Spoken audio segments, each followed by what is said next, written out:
On page 78, we've got a spaceship pulling some cargo pods, and we want to know what the tension is in those rods that connect them all. Newton's second law tells us that the net force is the mass times the acceleration. What we realize is that the acceleration is 0, so the net force on each one of these pods has to be 0.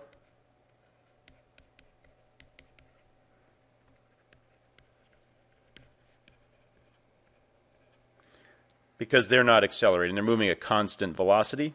In space, there's no air resistance, so nothing is pushing back on those pods. Nothing is preventing them from moving in the forward direction, so no force is needed to keep them moving in the forward direction. Once you get them moving, obviously a force is needed to get them moving. Once you get them moving, they continue to move under their own inertia in a straight line forever.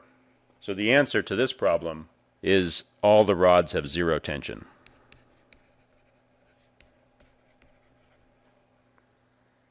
On page 79, we've got carts moving up or down an incline. The carts have motors or brakes, but all of them are moving at constant velocity. So the acceleration on all these carts is 0. So what do we know? We know that if the acceleration is 0,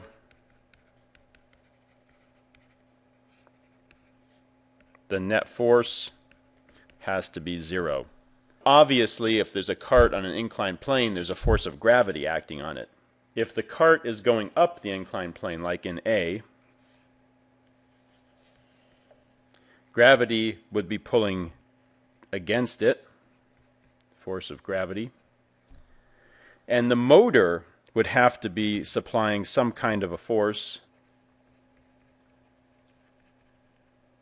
that would cancel out the force of gravity and enable this cart to move at constant speed. If there was no motor, the cart would obviously be slowing down because gravity would be working in the opposite direction. So something has to be pushing up the hill in order to get the cart to move at constant speed. Something has to cancel out the effect of gravity. But we know that the net force on this car, the sum of all the forces acting on this car, has to be 0 if it's not experiencing acceleration. And the same with the carts going down the hill, only instead of a motor, they've got a brake that's preventing them from going down the hill too fast and keeps them moving at constant speed. The net force is 0 for all the carts.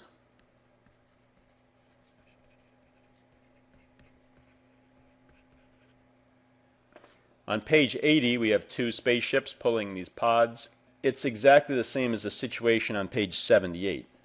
They're moving at constant speed, so the force on these pods has to be 0. There's no air resistance, so no forward force is needed. The answer is the tension in all the rods is 0.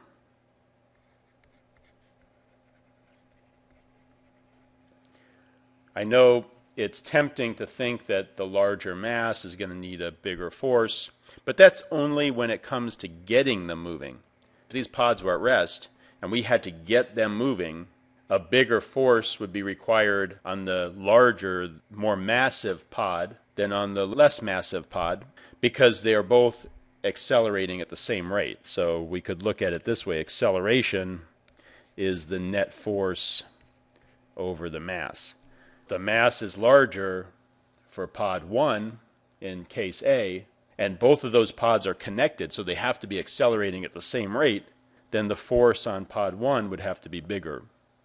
But once they start moving at constant speed, we know that the net force is 0 for all of them.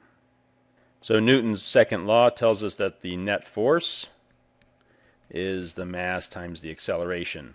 In these cases, I'll just take a look at case A here. What's the force in case A? And that's the mass. They all have the same mass. I'll just call that capital M, times the acceleration, which is just M. In case B,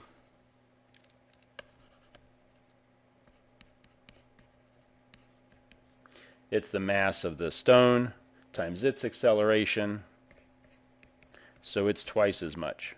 We can go through all of them, and what we come up with is that the ones with an acceleration of 2 have the greatest force. So that would be B and D and F. Those are all equal. They're greater than A, C, and E.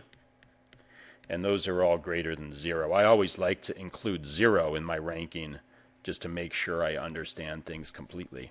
This is the ranking that I would get. You're just looking at the instant that the acceleration is what is given. In case A, at the instant where the acceleration is 1. In case B, the instant the acceleration is 2.